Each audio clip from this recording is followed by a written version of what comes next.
Welcome back another episode of NBA 2K12, and today we're gonna be the first two parts of our first game, the first part of the New Year 2025 arc. The first game of the day will be the start of the 2025 until the end of the year in 2024. So, very interesting. So the first game of the night, we're heading to Minneapolis, Minnesota, the Target Center of Pike, Leo Natural Pictures, the Minnesota Timberwolves, and the Boston Celtics. For this game, the T-Wolves are gonna use the black shirts, and the Celtics are gonna use the white jersey. And this is Andre King. We'll be right back after this, and enjoy the video here at Target Center in Minneapolis. And now, without further ado, and enjoy the video, let's send it over to Kevin Harlan. This is the NBA on 2K Sports. Welcome, fans. Friday Hoops Fest coming up next. It's Kevin Garnett and the Boston Celtics going up against Kevin Love and the Minnesota Timberwolves. Tip-off just around the corner. Let's get to Kevin Harlan, who's in Minneapolis.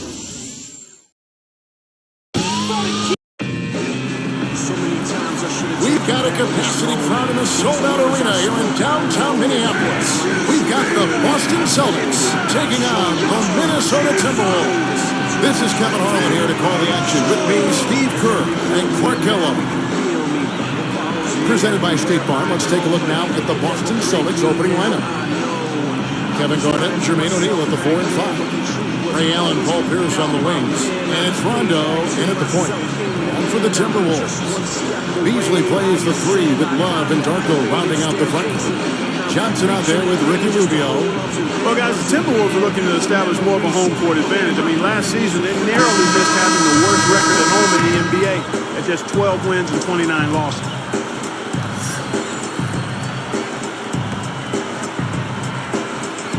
Tip-off goes to Minnesota. He's picked up by Rondo. Now, here's Rubio. That's all you. Another notice this game is the return of Kevin Garnett goes to Traco against Minneapolis. This dates back to 2007 when Kevin Garnett joins with Boston along with Paul Pierce and Ray Allen, part of the best victory of the Boston Celtics. Three-pointer, and the shot is good. We just talked about the Timberwolves at home 12 and 29. That was actually their best performance at home in the last 3 seasons. Steve? Yeah, you can forgive these Minnesota fans for being a little frustrated. And they are in the bottom 10 in attendance. But it could be a lot worse. I mean, this team's record has been horrible the last few years. Let's hope this club can get back on the right track and get their fans back in the building. Wasted no time on that one. Great work. I mean, you have to decide as a defense, just how much damage are we going to allow him to do? Up and in on the way. Rubio's got his second bucket of the night. On defense, the Timberwolves. Now it's sent it down to Doris Burke, who was able to catch up with Coach Doc Rivers. And he said that defensively, he wants his guys to be on their toes all day. He said, we know what's capable of at that end of the floor. And as long as we don't have a letdown at any point, I'm confident that our defense is too much for their offense. Kevin? Thank you very much, Doris. So it's mainly Clark and Steve about defense for them early on. Well, you know what I mean. It's pretty simple. The fewer points you allow, the fewer you have to score for yourself. I mean, that's elementary. Yeah, particularly in this game, I think it makes sense. I mean, establish the defensive end of the floor, try to convert some buckets in transition off the defense, and try to take control of the game that way. You know, when you take a look at Michael Beasley and his numbers from last year, he added 4 points to his point-per-game average from 15 up to 19. He's got nice range, and I think he's going to continue to be an outstanding player. This team is buzzing right now. They've yet to miss. From outside the arc, and Rondo with the basket on the assist by Pierce. Rondo's got 5 points so far. And for Michael Beasley, a natural power forward, but Steve, with the shooting, he can probably play at the 3. Yeah, a little bit of a tweener. You know, he can play 4, he can play 3. I think there are times when there's a mismatch on the offensive end of the floor because he's so difficult to cover. The key for Beasley is just the consistency on a nightly basis, particularly at the defensive end of the floor. Pekovic checks in for the Timberwolves. Ridnour has come in for Ricky Rubio. And the Celtics making a change here as well. Kristaps, he's checked in for Jermaine O'Neal. And it was still over the rim. Offensive basket interference.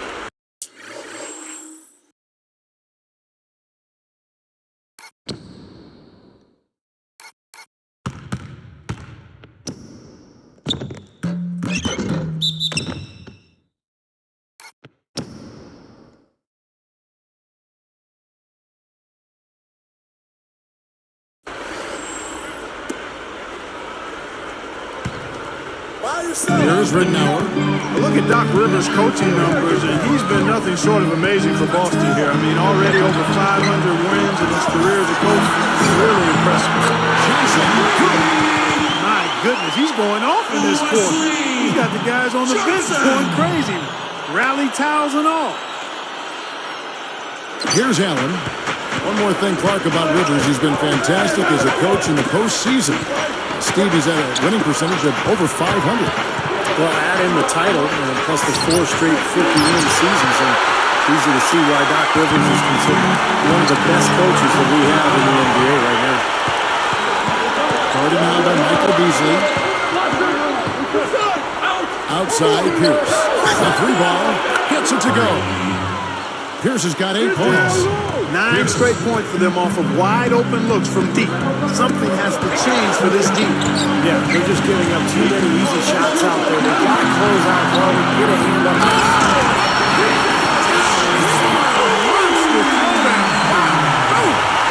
Slamming it home off the alley-oop. Remarkable. Well, his eyes got wide as he went up for that one.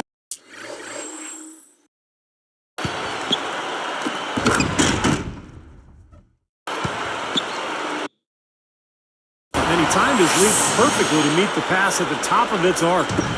Celtics trail by 4. Well, you look at the Celtics a season ago, they went 23-18 on the road, and that would be a good mark for most teams. That was Boston's worst road record in the last 4 years. So the Celtics called timeout. They're first. Steve was talking about the Celtics road record. You think, Clark, that is something to be concerned about, 23-18 away? Yeah, but probably not. I mean, on their overall record, they gained 6 wins from the previous season. If there's any concern for the Celtics, it's probably the question of age and how much do the big three have left in the tank. But it is interesting when you think about it.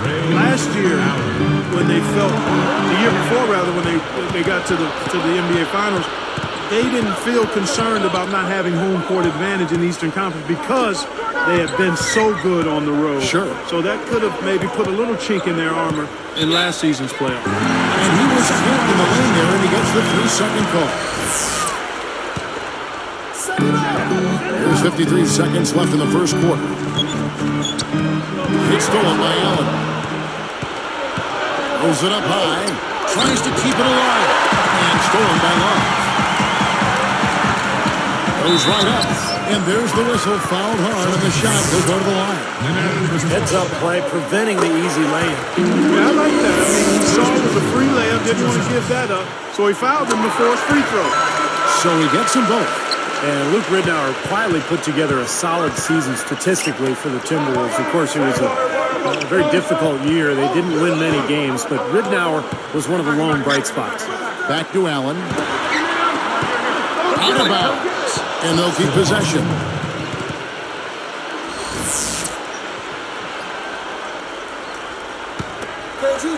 Here's Allen. He has 6. And yes, sir, that one drops. Allen's got his 3rd bucket of the night. It's stolen by Bradley. Drops in the breakaway layup. Right out of the gate, just filling it up. Both teams are, guys. I mean, points coming fast and furious. And here we go with Luke Ridnour. Love outside.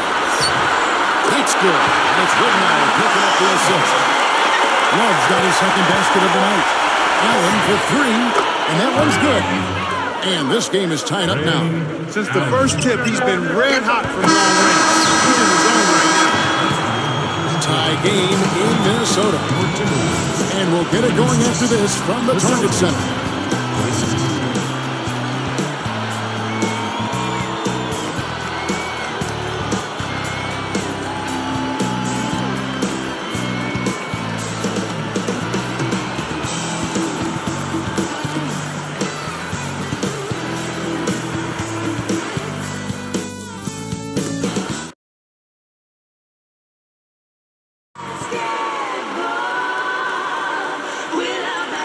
to this point, a closely contested game as we start the second quarter.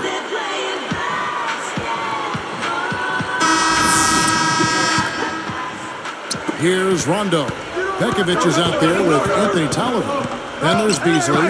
Then there's Luke Ridnour. And it's Webster in at the 2. So that's the lineup for Minnesota. Out of bounds. And they retain possession.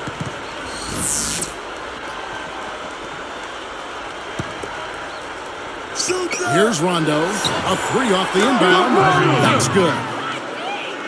Rondo's got the first basket of the second quarter for the Celtics.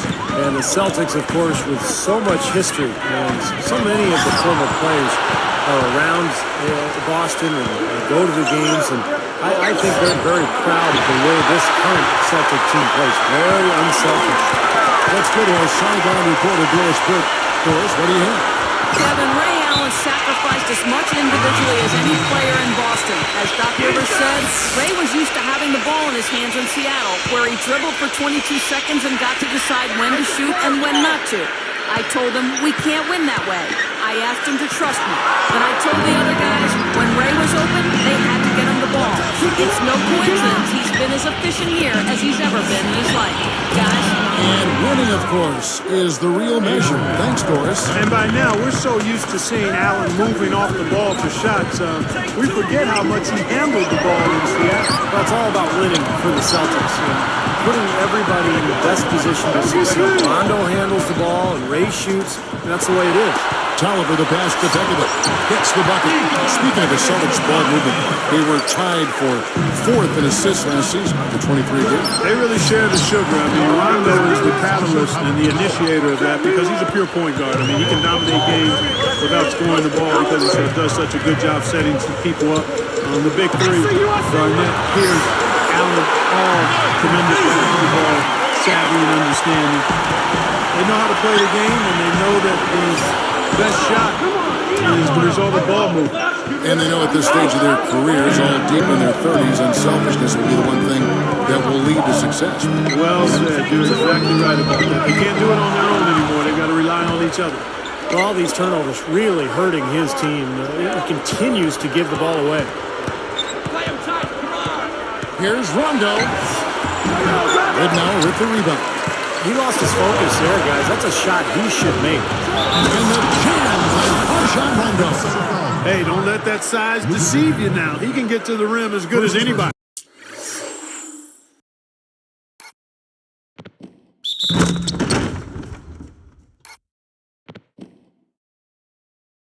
Well, he doesn't mess around once he gets there, that's for sure. No, guys, he loves to throw it down with some style. That was a great replay on the Sprite Slam Cam. Looking at who's out there now for the Timberwolves. Darko Milicic, he's checked in for Pekovic. Johnson comes in for Martel Webster. And Ricky Rubio subbed in for Luke Ridnour. So the Timberwolves call their first timeout. Well, the Timberwolves are hoping that they've found some answers at the point guard position. The veteran Luke Ridnour really played a steady role for them a year ago. But Johnny Flynn, who got him in 2009, missed almost 30 games and really struggled on the court. The Celtics on offense. They're on a 13-4 run. Pierce dishes to Allen. Good on the triple. Allen's got 14 points for the game. For the Timberwolves, the answer to their playmaking needs, a point guard, Steve and Clark, may have arrived in the form of rookie Ricky Rubio, joining the team from Spain. Well, it's got to be a relief, Kevin, for the Minnesota fans to see the former number 5 pick in the 2009 draft finally in uniform for the Timberwolves. Scoring is still a question mark for him, but his passing, court vision, and flair, all of that is unquestioned. Usually with the steal. He did what he could to try to handle that pass, but that was too hard to handle. Oh, that's blocked. Another shot for 3. And again, Minnesota with the triple. What a fantastic performance from long range. Well, that's been his territory all game, Steve. Here's Rondo, and again, Boston with the triple. They come right back with the triple. An eye for an eye. How about a 3 for a 3, Steve?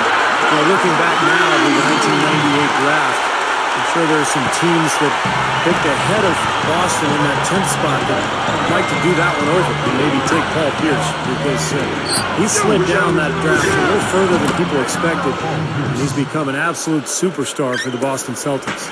And I think defensively, you've got to commit a second defender because he's just destroying you right now. Yeah, one-on-one, he's been a handful. So they foul intentionally.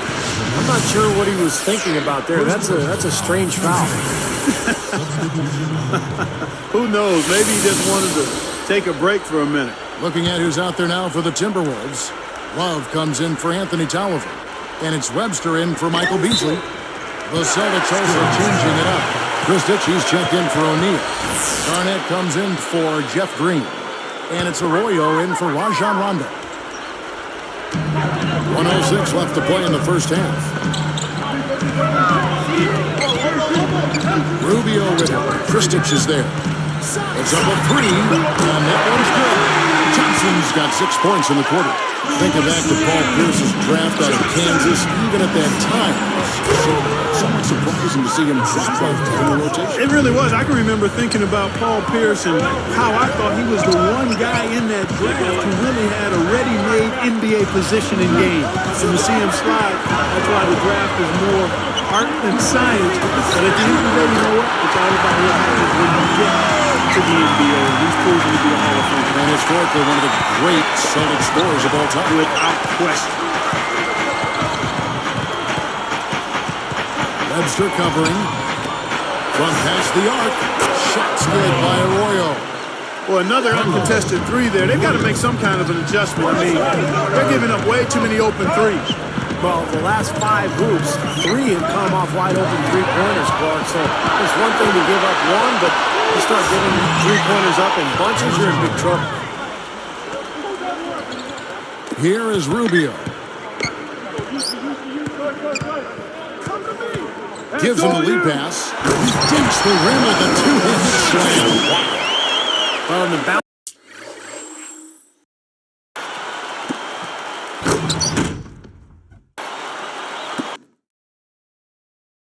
pass was the key to the play.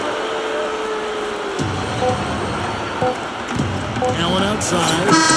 Incredible.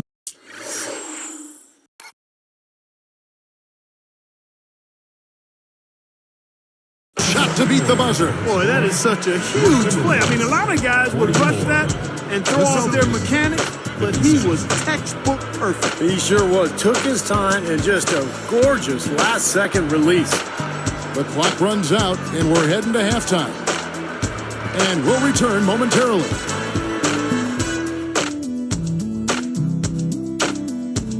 Welcome, everyone, to this Friday night edition of the HB Halftime Show. The Celtics rolling early on. At every opportunity, they're pushing it on the break and looking to run it down the opponent's throat. Ray Allen's been tremendous in the first half. He has 17 points and digging in on defense as well, putting in good work on both ends of the floor. And no shortage of desire from the Timberwolves side of things. They've been airtight with their defensive rebounding, no second chance looks. Wesley Johnson's been on a roll in the first half. Seems like everything's falling for him. Not sure if he even knows how to miss. It hasn't been exactly a back-and-forth battle, but these two trading their fair share of buckets. That'll do it for us here. We'll go back now to Kevin Harlan, Steve Kerr, Clark Kellogg, and Doris Burke for the start of the third quarter.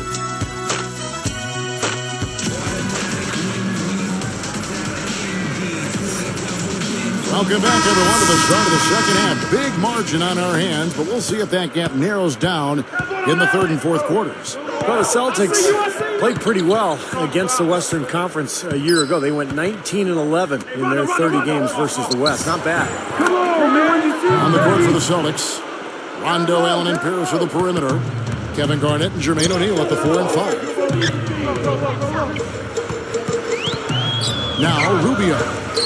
Now Pierce defending. And there are the Timberwolves with another bucket. Steve, you look at what the record for the Celtics was against the West. You mentioned 19-11. Clark, how do you think they match up with the best of the Western Conference? Well, you look at the best teams in the West, Kevin. I mean, there's great size pretty much across those front lines out west. The Celtics actually got a little smaller last season when they traded Kendrick Perkins away, so that center position remains a question mark when you compare the Celtics to the teams out in the Western Conference. Let's check out what Doris Burke has for us. Well, guys, the Celtics have become a tight-knit family under Doc Rivers.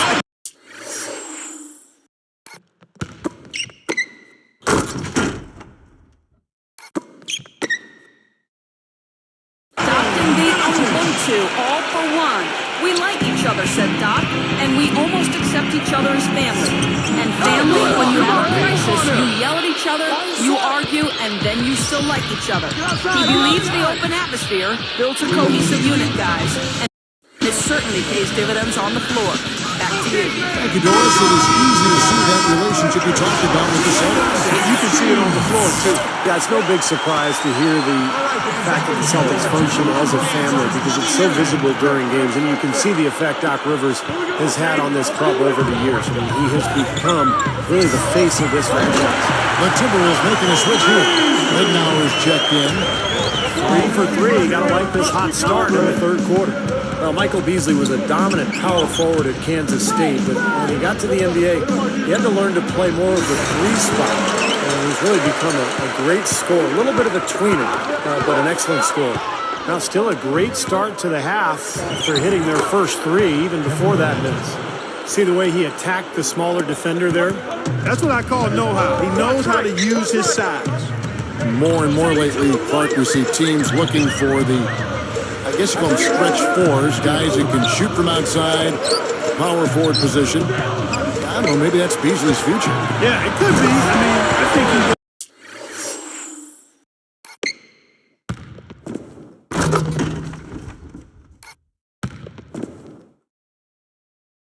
has a chance to have an impact there long term. He is a bit undersized, not really a dominant post player. And one thing that surprised me, though, is he has not rebounded as well at the post. Here's the angle on our Sprite Slam Cam. Well, that's a dunk you will not see very often.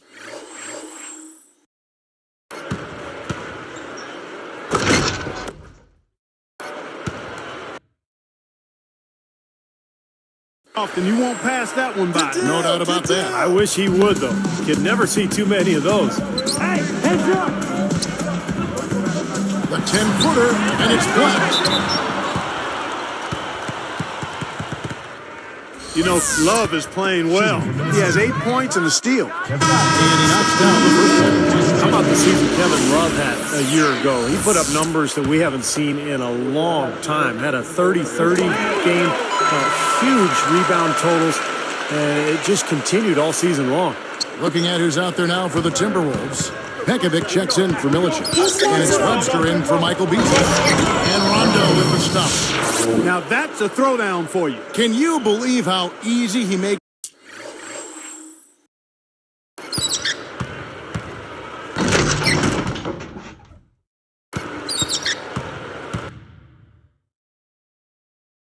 Plays like that look. Yeah, especially as a backcourt guy. I mean, a smaller player, he's a phenomenal finisher.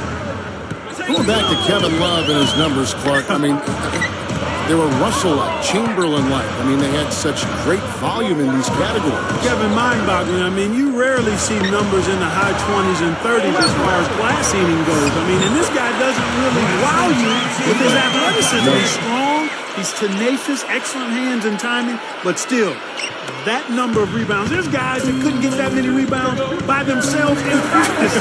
In the gym, by themselves couldn't get 30 rebounds, let alone in a game. Come on, man. Rondo gets called for the reach. That's his first foul. Some changes for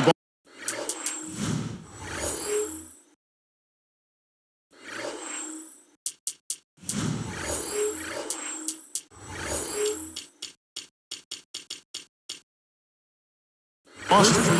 Green comes in for Paul Pierce. And it's Avery Bradley in for Rajon Rondo. Jeff Green. 1:49 left in the third. Three-pointer, Ridnour.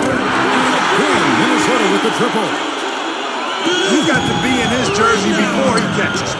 You've got to deny him a catch. Otherwise, he'll hurt you from deep. You know, the Timberwolves were only 10-20 against the East last season.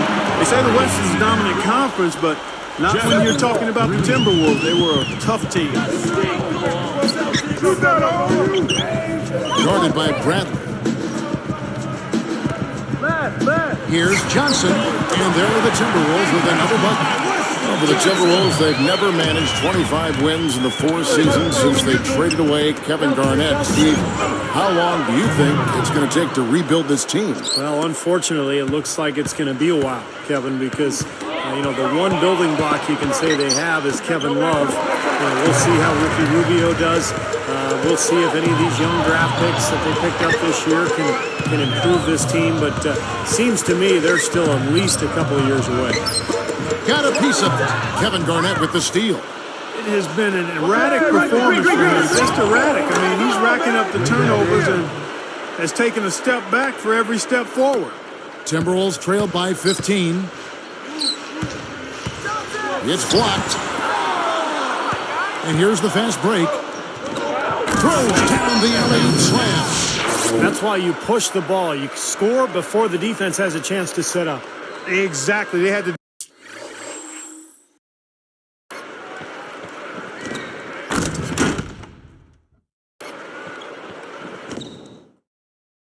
defense on its heels that time.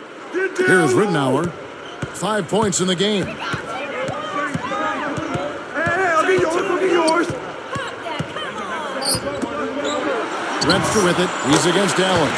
Shakes off the strong D and gets the bucket for 2. You can see that they're not as aggressive from the three-point arc.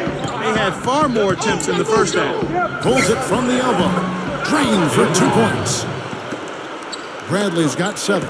They're just trying to get out and outrun their opponent. That's exactly what's happening. And I like the way the game plan is working quite nicely right now. I mean, they're running right by him and racking up a bunch of fast break points. Knocked loose. Well, through 3/4 of play, down double digits, it may be difficult to overcome. Ray Allen really has his fingerprints all over this one. Yeah, double-double through the first 3 quarters, so he is giving them a huge boost. Yeah, stat sheet stuffer of a performance, Steve, making his presence known across the stat sheet. And we'll get it going after this from the Target Center.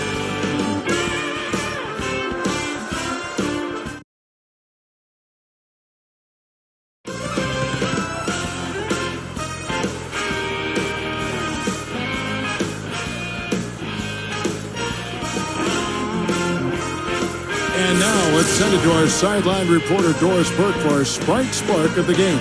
Doris? Kevin, for that great stretch the Celtics just put together, they get the Sprite Spark Award. They came out of the gates with an airtight defense, and that is what pushed them out in front. If they can end the game how they started, they'll come away with the win, Kevin. Thank you, Doris. Everything really clicked for them, Clark, during that run. Yeah, it sure did. I mean, it ignited them offensively. To the point, Clark, where they were really in complete control at that end of the floor. Beasley out there with Randolph. Then it's Ricky Rubio. Then there's Wayne Ellington. And it's Milicic in at the 5 down low. So that's the Timberwolves 5. And Rubio kicks to Randolph. An easy 2 points on the layup. Randolph's got the first points up on the board here in the 4th for the Timberwolves. Good work. Here's Pierce. That's good on the assist by Rondo. Rondo's got 4 assists in the game. Here's Rubio, and again it's Minnesota converted. Here's Rondo. The shot goes in as the ref calls the blocking foul, and he's on his way to the free throw line. Paul Pierce is not particularly fast or quick, but he's very strong and he's crafty, and he finds angles. He finds a way to get his shot off, and that's one of the reasons he puts up great offensive numbers year after year. Beasley kicks to Ellington, shoots over Bradley, and there are the Timberwolves with another bucket. Celtics leading by 14. Back to Paul Pierce and what Steve was talking about, that you chimed in on with the way the Celtics play. It's a perfect marriage, Clark, between them because he can be so effective in that half-court game. He really can be. I mean, he's versatile enough where you can use him a lot of different ways. You can post him, you can curl him off screens, or you can isolate the side of the floor for him, and he can get you good quality shots and he can become a better playmaker in addition to being one of the terrific scorers. That's a great observation. Shots good by Milicic. That's how it works. The defense feeds into the offense.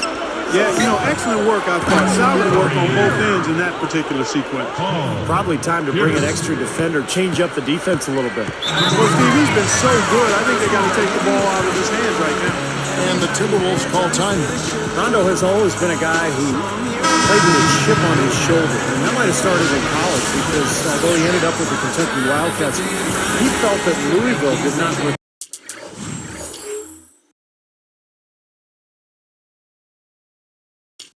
him aggressively enough, and he used that as motivation when he got to Kentucky. Here's what Minnesota's going with right now. Kevin Love's checked in for Milicic. Tolliver comes in for Anthony Randolph. Wesley Johnson's checked in for Wayne Ellington. And Luke Ridnour subbed in for Ricky Rubio. And I think Doris Burke has something for us right now. Doris? Thank you, Kevin. Well, I was able to listen in on the Timberwolves head coach talking to his team. He doesn't think they've been giving it their all, saying they've been quicker to every loose ball. We gotta wake up. The game's slipping away, and we're letting it happen. We have got to take control of this thing. We'll see if he lit a fire under him, guys. And Love backs in. On Rhodes. And 2 free throws coming up as he misses that one. Drawing the whistle and a lot of contact there. Getting back to Rondo Clark, he definitely has that edge to him on the floor. Kentucky lucked out with his decision. Well, the really good players always have an edge, whether it's real or perceived, and they maintain that in terms of their approach, their off-the-season workouts and how they play. And for Rondo, whatever it is, it serves him well because he does play with attitude, and you need that. You got to have swag in this league. Now, you and I did a couple of his college games. Did you ever think then that he'd become what he is now? I didn't see it. Did not see it, Kevin. I thought he would be good, but I didn't see enough of what else he had in his book bag. And when he got to the Celtics, it was like, my goodness. There's a lot this guy didn't show us. From down low, Allen's shot is off. Boy, he blew the easy 2 by profile. Trying to look good. That's a bad decision and poor execution. Guys, he's always looking for that open 3. I mean, that's his strength. And sometimes the best time to get the 3 is in transition. Took him no time at all on that one. 21 points for Rajon Rondo. And the Timberwolves call time. Guys, I think the Celtics actually came into the playoffs last season with a little less swagger than usual. I mean, losing Kendrick Perkins in the trade seemed to shake them up a little bit. And with Shaq really unable to contribute due to injuries, a team used to being big inside perhaps felt a little small. Ricky Rubio checked in for Anthony Tolliver. Jermaine O'Neal checked in for the Celtics. Out of bounds. They'll keep possession.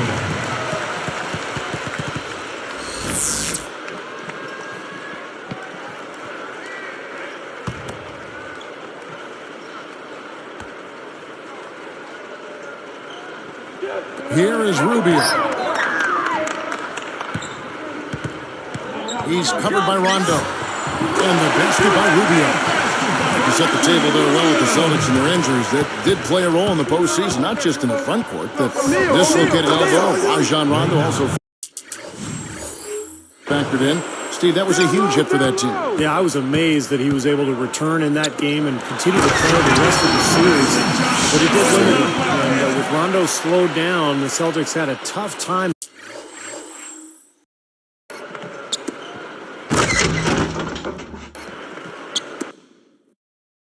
scoring. In fact, Miami really played him and Boston kind of 5-on-4. They didn't honor his offense, and it really cost Boston. Garnett backing down, and he lays it straight in. And the Celtics lead by 15. They're looking good here, adding to this lead. Yeah, time winding down here, the score and the clock clearly in their favor. Three-pointer, Ridnour, and again, Minnesota with the triple. It's been all about ball movement here, great passing. Yeah, anytime you've got an unselfish team, the ball will find the open play. Rondo, a master at setting up teammates. And the Timberwolves with possession. Johnson, good. I like him. I mean, he dropped a dime on him right there, guys. Hey, heads up! Allen inside the three-point line. And another basket for Boston. Well, you can put this one in the W column. I mean, this is locked up now. Yeah, I agree with you, Steve. I mean, they closed this game out exactly like they needed to. Nice little run here, but it may be too little too late.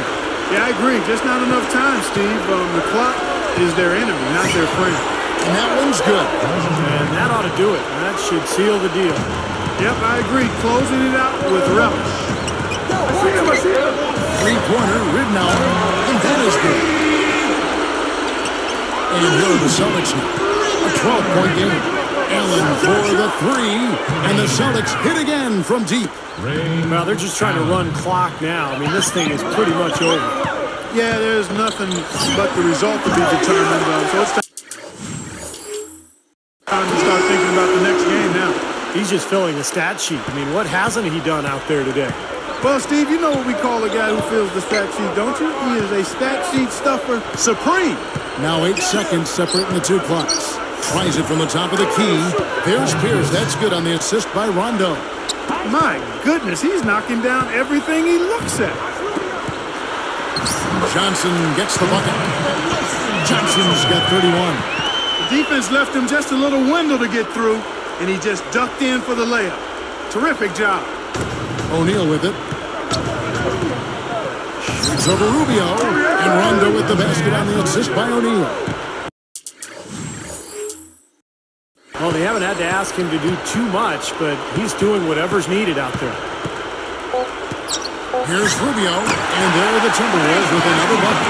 Now, you can't give him any space out there. From the wing. Nails it. And so it's Boston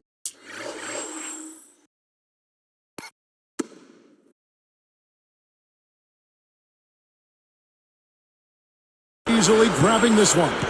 Some days, Clark, everything goes right for a team, and they just had one of those games. Yeah, it certainly was. I mean, these guys played a great all-around basketball game here.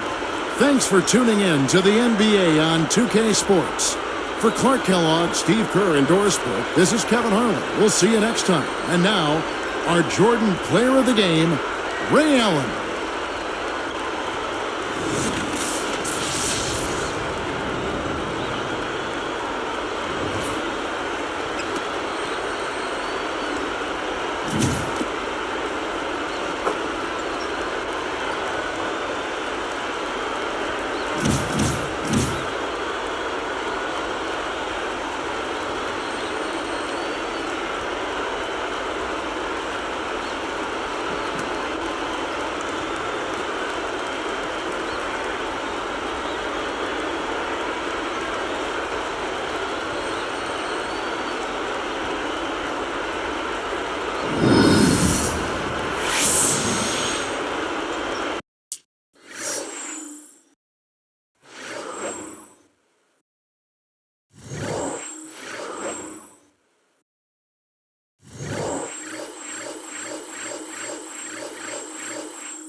That'll do it for now. This is Andre Kenshin, and we'll see you tomorrow for the second part. It could be the final NBA 2K12 of the year 2024. We're heading to Oakland, California, as the Golden State Warriors will host the Philadelphia 76ers prior of Andre Iguodala's return to Oakland. As you see earlier yesterday, the Week 17 will start. The Chiefs and the Ravens won. The Chiefs have already clinched the AFC number 1, but they defeat the Steelers, and the Ravens dominate the Texans 31-2. That was the only score out of safety with Texans. And in Thursday Night Football, the weirdest another worse similar to the Rams 49ers. It's the Seahawks defeat the Bears, the Seattle Seahawks. Stay alive. As they defeat the Bears 6-3, this is the worst game like the Rams 49ers edition. That'll do it for now. This is Andre Kitchen. We'll see you tomorrow in Oakland, California. The Golden State Warriors will host the Philadelphia 76ers. This is Andre Kitchen saying so long and have a wonderful day and sign up. Peace out. Good night.